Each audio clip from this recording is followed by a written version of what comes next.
Kita ke informasi pertama pemirsa, di mana 2 orang remaja tewas usai terjadi tabrakan beruntun dalam aksi balap liar di kawasan industri Medan 5 di Jalan Pulau Komodo 2. Sejumlah pembalap liar di Jalan Andi Pangeran Petara, Panakukang, Kota Makassar. Pemirsa, aksi balap liar sepeda motor para pemuda terjadi di ruas Jalan Raya Bogor, Cibubur, Ciracas. Aksi balap liar sekelompok pemuda di Jalan Raya di Buleleng, Bali berujung petaka. Sementara itu, pemirsa, anggota kepolisian dari Polres Blitar Kota, Jawa Timur juga menggelar razia balap liar di ruas jalan raya.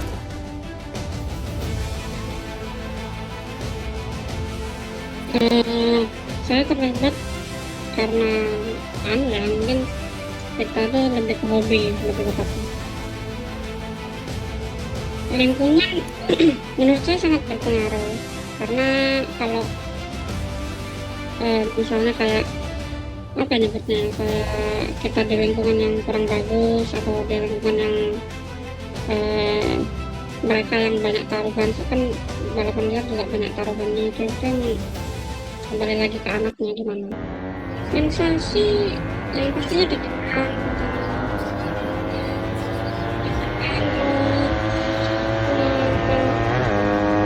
adrenalin sih lebih terpacu. Kalau takut pasti ada, semuanya masih takut, takut kecelakaan, takut kenapa-napa di jalan, pastinya ada. Tapi kalau dari saya sendiri, sensasinya itu aku kecil. Kiranya itu jangan maksain turunin itu. Nah, sedangkan teman-teman saya kebanyakan itu egonya terlalu tinggi, jadi banyak ada yang kecelakaan, ada yang apa, karena jalan rame mereka tetap gaspol aja. Kecelakaan menonton itu sering, teman-teman saya banyak yang kecelakaan, ada yang meninggal, ada yang masuk rumah sakit, berakhir kakinya amputasi atau kakinya patah atau banyak kan. Tapi ya itu seperti itu ya, bukan kata-kata untuk para pembalap ataupun istirahat. Memang di jalan ini yang baik, tapi kita tahu kondisi, karena tahu tempat terpaling, tahu diri dan kuat, jangan terlalu makan itu.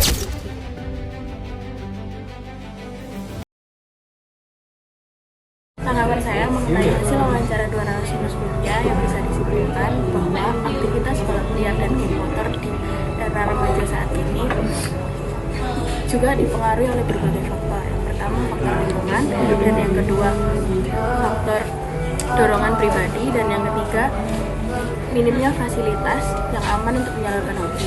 Oleh karena itu, penyediaan fasilitas yang memadai serta peran aktif keluarga, masyarakat, dan lingkungan sekitar dalam membentuk remaja yang bertanggung jawab dan sadar hukum sangat penting bagi remaja saat ini. Oke, setelah saya melakukan wawancara kepada narasumber saya, hal yang saya dapatkan yaitu balapan liar itu dipengaruhi oleh banyak hal, lebih tepatnya banyak hal, dari pertemanan, lingkungan, bahkan sampai ekonomi. Karena ya dapat diketahui balapan liar itu juga menghasilkan uang dari perjudian. Nah, perjudian di balapan liar itu sangatlah besar sekali, yang kadang-kadang taruhannya bisa sampai jutaan. Hasil wawancara kemarin dapat disimpulkan bahwa balap liar terjadi karena adanya pergaulan bebas dan lingkungan yang support. Rata-rata anak yang melakukan balap liar adalah anak-anak yang dulunya sering menonton ataupun melihat adegan balap liar, sehingga secara gak langsung apa yang mereka lihat akan masuk ke dalam otak dan memunculkan niatan atau rasa ingin mencoba untuk balap liar. Lalu setelah mereka melakukan adegan balap liar, akan memunculkan rasa kesenangan dalam diri sendiri, kepuasan dalam batin. Itu yang membuat mereka akan terus-terus melakukan adegan balap liar. Cara mengatasi balap liar yaitu yang pertama, tahu lebih banyak dampak positif atau dampak negatifnya.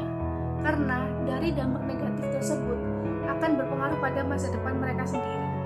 Yang kedua yaitu sering diadakan sosialisasi di lingkungan sekolah dasar maupun sekolah menengah atas untuk mengajarkan bahwa balap liar itu tidak seharusnya dilakukan. Balapan liar di kalangan remaja ini merupakan fenomena sosial yang mencerminkan pencarian identitas dan ekspresi diri melalui hobi otomotif dan pencarian sensasi adrenalin. Nah, aktivitas ini didorong oleh motivasi pribadi berupa kecintaan pada dunia balap dan motor modifikasi. Jadi wawancara tersebut menunjukkan bahwa lingkungan itu juga sangat berpengaruh terhadap seseorang untuk melakukan balap liar, terutama didukung oleh teman dan fasilitas yang memadai atau balapan sendiri pun memberikan sensasi yang kuat, jadi memberikan rasa candu, namun juga membawa risiko kecelakaan yang tinggi dan dampak negatif bagi pelaku itu sendiri.